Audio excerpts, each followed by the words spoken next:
یا حسین یا حسین یا حسین یا حسین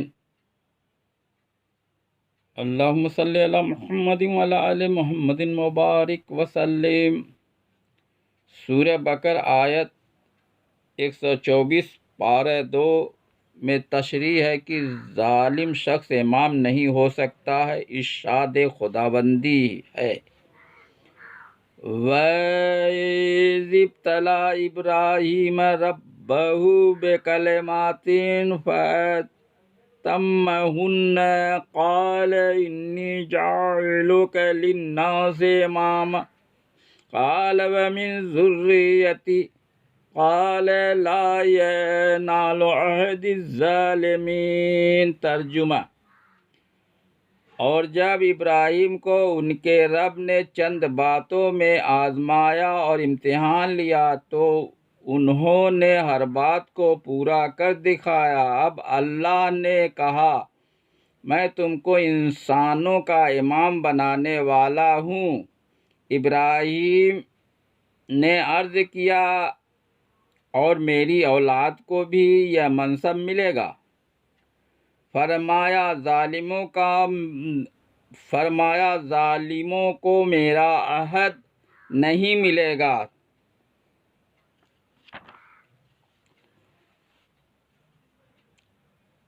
ورود کربلا سے پہلے مقام بیضہ میں حر کی فوج کے سامنے حضرت امام حسین علیہ السلام نے جو خطبہ دیا ہے اس میں یہ بھی فرمایا ہے، لوگو، رسول اللہ صلی اللہ علیہ وسلم نے فرمایا ہے کہ جو بادشاہ ظالم ہے، محرمات الہی کو حلال ٹھہرانے والا ہے، اللہ کے عہد کو توڑنے والا ہے، رسول اللہ صلی اللہ علیہ وسلم کی سنت کا مخالف ہے اور بندگان خدا پر ظلم و عدوان کے ساتھ حکومت کرتا، ایسے بادشاہ کو جس نے دیکھا اور قولاً و عملاً ان افعال کو مٹانے کی کوشش نہیں کی، تو اللہ کو حق ہے کہ اس شخص کو بھی اس بادشاہ کے ساتھ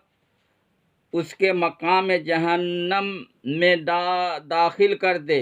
لوگوں، خبردار ہو جاؤ کہ ان لوگوں نے شیطان کی اطاعت پکڑی اور رحمان کی اطاعت چھوڑ دی، ملک میں فساد پھیلایا اور حدود الہی کو معطل کر دیا، مال غنیمت میں اپنا حصہ زیادہ لیتے ہیں، اللہ کی حرام کی ہوئی چیزوں کو حلال اور حلال کی ہوئی چیزوں کو حرام کر دیا ہے، اور مجھے ان کے منکرات مٹانے کا حق دوسرے سے زیادہ ہے۔ صحیح مسلم جلد 1 صفحہ 52 میں ہے کہ رسول اللہ صلی اللہ علیہ وسلم نے فرمایا ہے، مجھ سے پہلے بھی جس نبی کو اللہ نے کسی امت میں بھیجا ہے، اس کے بھی حواری اور اصحاب تھے جو اس کی سنت کو لیتے تھے اور اس کے حکم کی پیروی کرتے تھے۔ پھر یہ بات ہے کہ اصحاب و حواری کے بعد ان کی جگہ ایسے لوگ ہوتے ہیں اور ہوں گے جو ایسی بات بولیں گے جن پر ان کا عمل نہیں، اور ان باتوں پر عمل کریں گے جن کا انہیں حکم نہیں دیا گیا ہے۔ اے لوگو، جو آدمی ہاتھ سے جہاد کرے وہ مومن ہے، اور جو شخص زبان سے جہاد کرے وہ بھی مومن ہے، اور جو آدمی دل سے جہاد کرے وہ بھی مومن ہے۔ اس کے بعد رائی کے دانے کے برابر بھی ایمان نہیں ہے۔ آپ صلی اللہ علیہ وسلم نے فرمایا ہے، میری امت میں 2 قسم کے لوگ میری شفاعت سے محروم رہیں گے، وہ یہ ہیں ظالم امام اور اونچا بننے والا خارجی۔ حضرت امام حسین علیہ السلام نے اپنے چچیرے بھائی حضرت مسلم بن عقیل رضی اللہ عنہ کو کوفہ بھیجا اور کوفہ والوں کو لکھا کہ تم لوگوں کے خطوط سے تمہاری خواہش معلوم ہوئی، میں اپنے بھائی مسلم بن عقیل کو تحقیق حال کے لیے بھیجتا ہوں، اگر واقعی تم لوگ میری خلافت پر متفق ہو تو مسلم مجھے اطلاع دیں گے، اس کے بعد میں کوفہ آؤں گا۔ حضرت مسلم کے کوفہ پہنچنے پر کوفہ والوں نے بڑی سرگرمی دکھائی اور 18,000 آدمیوں نے بیعت کی۔ حضرت مسلم نے امام علیہ السلام کو یہ رپورٹ دین حق کے بھی امام ہیں اور تمام متقین و صالحین کے بھی، تشریف لائیے، تمام مسلمانوں کے امام ہیں، اقامت حق و انصاف اور خلافت راشدہ و حقہ کے قیام کے لیے کوفہ تشریف لے جانا فرض جانا۔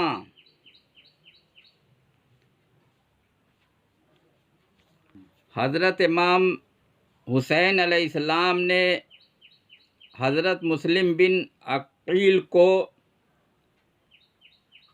خلافت دے کر کوفہ نہیں بھیجا تھا بلکہ اجازت دے کر کوفہ بھیجا تھا، اس لیے بیعت کے مجاز وہ بھی ہیں جن کو اجازت ملی ہے۔ سیدنا حضرت امام حسین علیہ السلام ارباب عظمت اور اصحاب استقامت کے امام ہیں، جنہوں نے باطل کا مقابلہ پورے استقلال اور پامردی سے کیا ہے۔ حقیقت یہ ہے کہ آپ مجاہدین حق کے بھی امام ہیں اور تمام متقین و صالحین کے بھی، بلکہ تمام مسلمانوں کے امام ہیں۔ کوفہ والوں کے خطوط کے جواب میں آپ نے مکتوب گرامی لکھتے ہوئے امام کی جو تشریح فرمائی ہے اس کے مکمل مصداق آپ ہیں۔ آپ تحریر فرماتے ہیں، مجھے اپنی حیات کی قسم، امام تو وہ ہے جو کتاب الہی پر عامل ہو، انصاف کا قیوم ہو، حق کو پوری طرح ادا کرے اور اپنے کو اللہ کے لیے وقف کر دے۔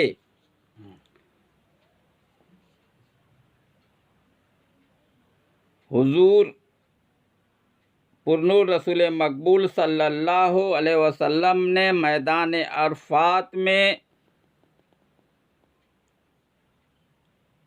خطبہ دیا کہ لوگو، میں تمہارے پاس وہ چیزیں چھوڑے جا رہا ہوں کہ اگر انہیں تھامے رہو گے تو گمراہ ہو ہی نہیں سکتے۔ کتاب الہی اور میری اطاعت جو میرے اہل بیت ہیں، یہ حدیث سنن ترمذی جلد 2 صفحہ 219 میں درج ہے۔ آپ صلی اللہ علیہ وسلم نے فرمایا، میری امت گمراہی پر کبھی متفق نہ ہوگی۔ آپ صلی اللہ علیہ وسلم نے فرمایا، مجھے اپنی امت کے معاملے میں سب سے زیادہ ڈر گمراہ کن اماموں کا لگا ہے۔ حضرت ابو ہریرہ رضی اللہ عنہ سے روایت ہے، آپ نے فرمایا، عربوں پر افسوس اس مصیبت سے جو سن 60 ہجری کے شروع میں آئے گی، امانت لوٹ کا مال اور صدقہ و خیرات جرمانہ سمجھا جائے گا اور گواہی پہچان سے دی جائے گی اور فیصلے نفسانی خواہشات کے تحت کیے جائیں گے۔ اسی سن 60 ہجری میں یزید کی حکومت قائم ہوئی اور حضرت صلی اللہ علیہ وسلم نے جو کچھ فرمایا تھا تمام دنیا نے اپنی آنکھوں سے دیکھ لیا کہ حکومت کے آدمیوں میں رشوت، خیانت اور بددیانتی عام ہو گئی، حتیٰ کہ امانت کو مال غنیمت سمجھا جانے لگا۔ مالدار لوگ جو عموماً حکومت کے اعوان و انصار تھے، ان کی طبیعتیں خدا ترسی اور نیکی سے اتنی دور ہو گئیں کہ صدقہ و خیرات کو تاوان و جرمانہ سمجھنے لگے۔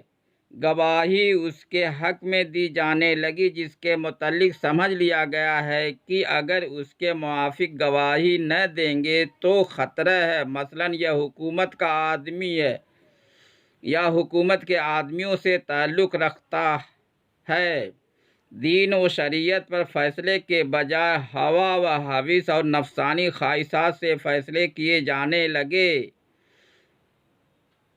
یہ سب باتیں یزیدی حکومت کے خصوصیات اور مخصوص صفات ہیں۔ تاریخ کی شہادت ہے کہ دین کی جو باتیں حکومت سے تعلق رکھتی ہیں ان میں اسلام کے آئین و دستور اور حضرت صلی اللہ علیہ وسلم کے مقرر کردہ طریقے کو بدل ڈالا گیا، اور خود حدیث کا اعلان بھی یہی ہے۔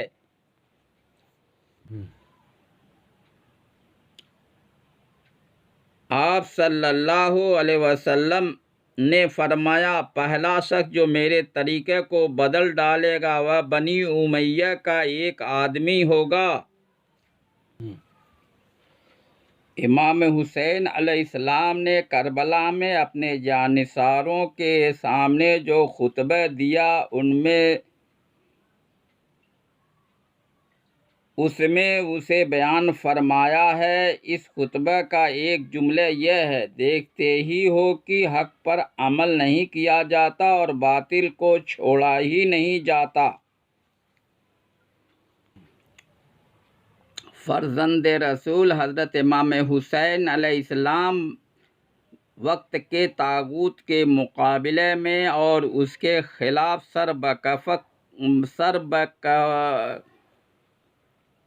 سربکف ہو کر نظام دین قائم کرنے کے لیے عین اس وقت کھڑے ہو گئے جبکہ پوری دنیا اسلام میں آپ کے سوا ایک شخص بھی اس کی جرأت نہ کر سکا۔ یہ عظمت کبریٰ اور یہ درجہ امامت آپ ہی کا حصہ تھا، اور آپ نے یہ فریضہ سب کچھ قربان کر کے ادا فرمایا۔ اب آپ کے بعد جن جن ارباب عظمت نے اس راہ میں قدم اٹھایا وہ سب آپ ہی کے نقش قدم پر چل رہے ہیں۔ آپ ہیں امام اور یہ سب ہیں آپ کے پیچھے چلنے والے مقتدی اور آپ کے نقش قدم سے ہدایت حاصل کرنے والے راہ رو ہیں۔ بادشاہ ظالم یزید نے نبی کے لال سیدنا امام حسین علیہ السلام اور اہل بیت کے نونہالوں کو کس بے دردی اور سنگ دلی سے قتل کرایا ہے۔ پھر اس کی حکومت نے ان شہیدوں کے سروں کو نیزوں پر چڑھا کر اور نبی زادیوں کو بیڑیوں میں جکڑ کر اور اونٹوں پر بٹھا کر کربلا سے کوفہ اور کوفہ سے شام تک شہر شہر گھمایا۔ واقعات کربلا پر غور کیجیے۔ آل رسول کو ساحل فرات پر چاروں طرف سے فوجی گھیرے میں لے لیا جاتا ہے، پھر ہر طرف سے گھیر کر پانی بند کر دیا گیا۔ ننھے ننھے معصوم رسول زادوں کو پیاسا مارا گیا۔ علی اکبر سر سے پیر تک محبوب خدا صلی اللہ علیہ وسلم کی صورت ہیں۔ ظالموں نے اس شبیہ رسول کو بھی خاک و خون میں ملا دیا۔ 6 مہینے کے علی اصغر پر بھی ترس نہ آیا۔ اس بے زبان، پیاسے اور ننھے معصوم کو بھی مار ڈالا۔ پنجتن پاک کی آخری ذات تمام روئے زمین پر نبی اور علی کی آخری نشانی اس وقت اللہ کے سب سے بڑے محبوب، رشد و مجسم، پیکر و تقوی، نور ہدایت، عظمت حرم، روح تقدس، علی کے فرزند، فاطمہ کے لخت جگر، نبی کے لال، سیدنا امام حسین علیہ السلام کو تیروں کی بوچھار، بھالوں کے حملے اور تلواروں کے وار سے بے حد زخمی بنا کر فرش زمین پر گرایا۔ یہ دل خراش واقعات ہیں کہ اگر تمام جنات و انسان، آسمان کے تمام فرشتے، زمین کے تمام مخلوق، فضا کے تمام پرندے، پانی کی تمام مچھلیاں، بلکہ تمام کائنات قیامت تک روئیں تو بھی کم ہے۔ ظالم بادشاہ یزید نے اپنی سلطنت میں پہلا کام یہی کیا کہ حسین کو قتل کرایا۔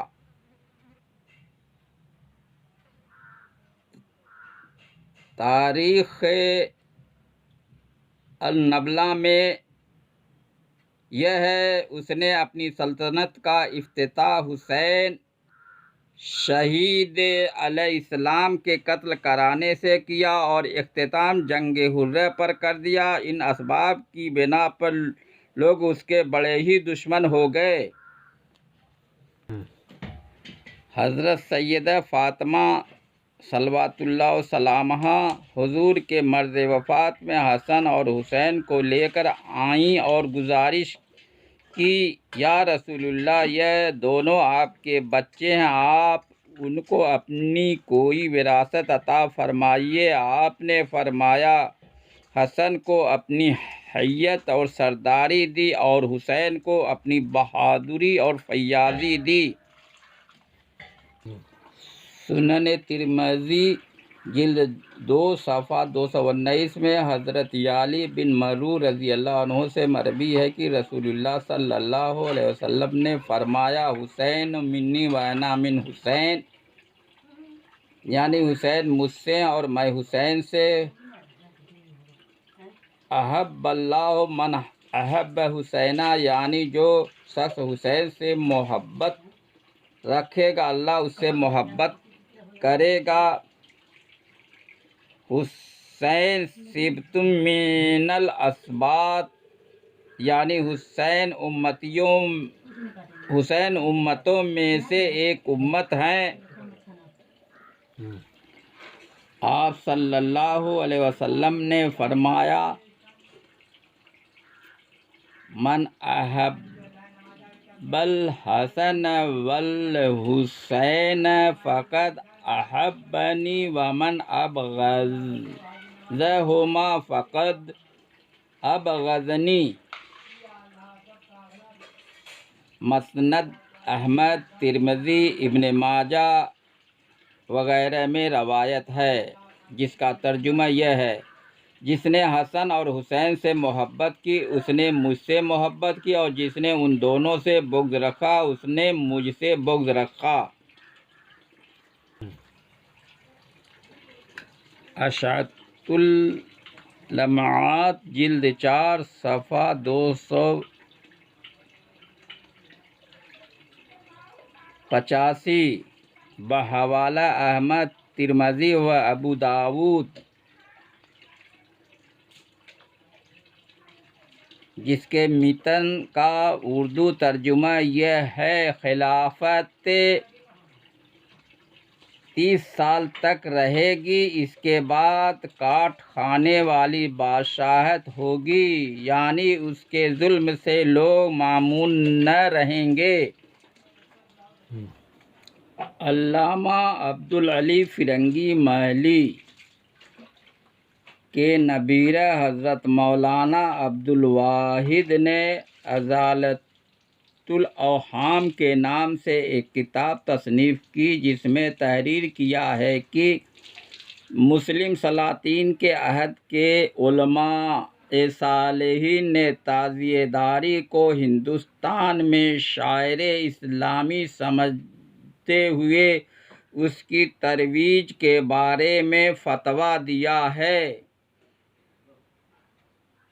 جلال الدین اکبر جہانگیر شاہجہاں حتیٰ کہ اورنگزیب کے زمانے میں بھی تعزیہ داری ہوتی رہی۔ ایک ہندو مورخ پروفیسر سیل چندر نے اپنی تاریخ عالمگیری میں لکھا ہے کہ روزہ عاشوراء اورنگزیب نے ایک ضعیفہ کو دیکھا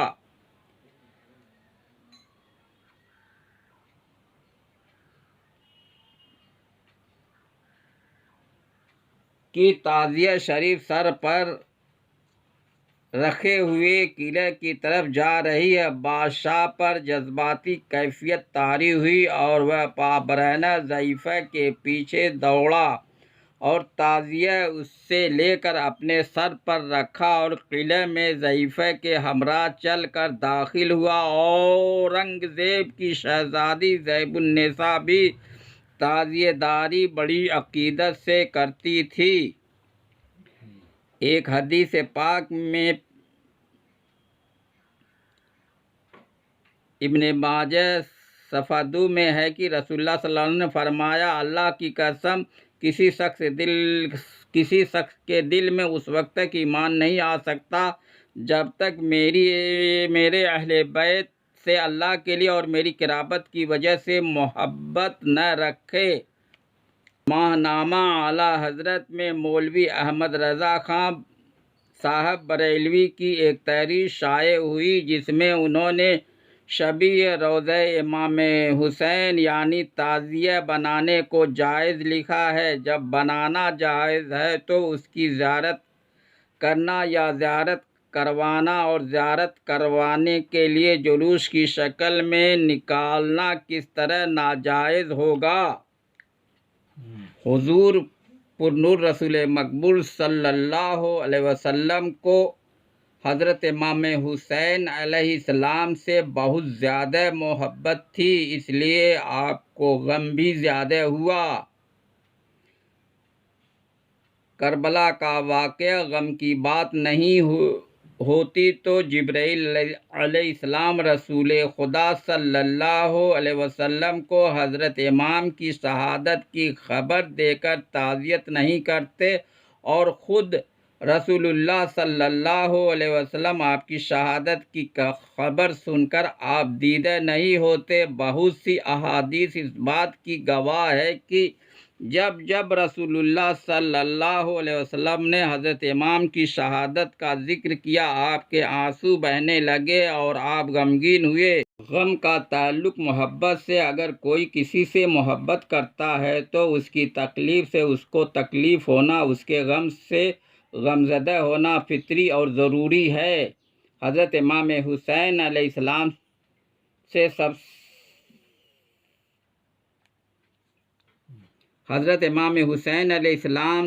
سب سے پہلے اور سب سے زیادہ محبت کرنے والے اللہ اور رسول اللہ صلی اللہ علیہ وسلم ہیں۔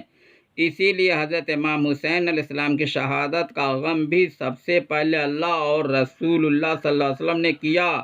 جب حضرت امام حسین پیدا ہوئے اس وقت جبرائیل نے رسول خدا صلی اللہ علیہ وسلم کو اللہ کی طرف سے حضرت امام حسین علیہ السلام کے پیدا ہونے کی خبر دے کر مبارکباد دی اور اسی وقت شہادت کی خبر دے کر تعزیت کی۔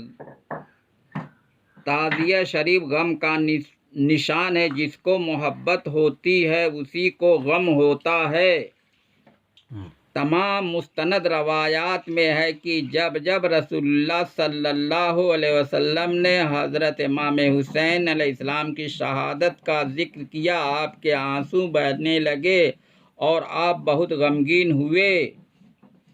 رسول خدا صلی اللہ علیہ وسلم نے حضرت بی بی ام سلمہ کو کربلا کی مٹی دی تھی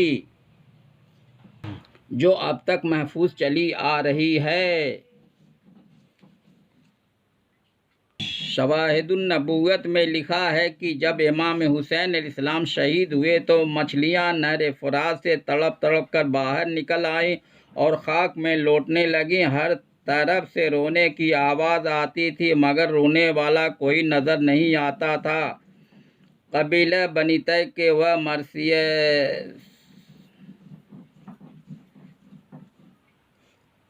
سنا جو جنات حضرت امام کی شہادت پر پڑھ رہے تھے۔ امام ظاہری سے روایت ہے کہ اس دن آسمان سے خون برسا اور بیت المقدس میں جو پتھر اٹھایا جاتا تھا اس کے نیچے سے تازہ خون نکلتا تھا۔ تاریخ اعظم کوفی میں لکھا ہے کہ جس وقت حضرت امام حسین شہید ہوئے اس وقت ایک سرخ آندھی اٹھی اور پوری دنیا میں اندھیرا چھا گیا۔ صواعق محرقہ میں لکھا ہے کہ جناب امام پر 7 دن تک آسمان رویا اور در و دیوار سرخ ہو گئی۔ 3 روز تک بار بار اندھیرا چھا جاتا تھا۔